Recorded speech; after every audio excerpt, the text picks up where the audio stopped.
I think what I would do with whatever you're using is to just present it to the dog. Oh, good doggy. What a good boy you are. And then, feed.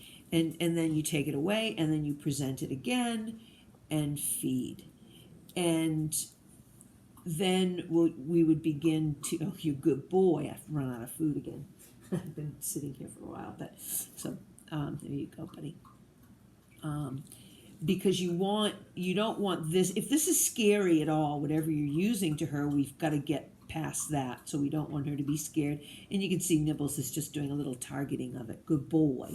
Thank you. And then you would begin to we'd work the plan so that it begins to go under her neck and then feed, under the neck, feed, under the neck, feed, under the neck, feed, and then wrap around a little bit, feed, wrap around a little bit. There you go. So then begins to wrap a little bit further around and feed, wrap around a little bit more and feed, and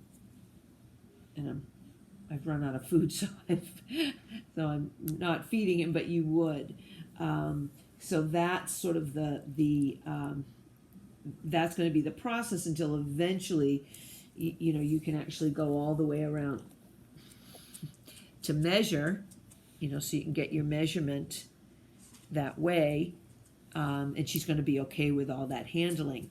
And then once you get the collar, then you can start working on, and it will be easier to work on the targeting with the collar because the martingale will be bigger and it will be open.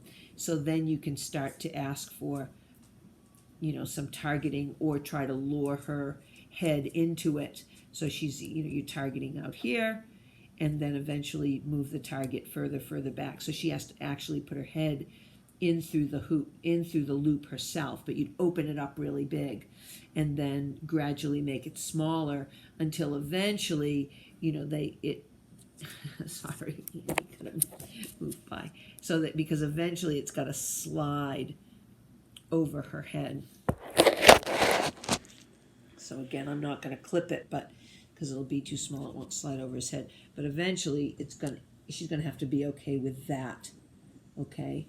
So let me know what she's okay with as far as handling. But I think now, as I think of it, there's probably two steps. One is just to get the measurement that you need, simply by however you're going to manage that.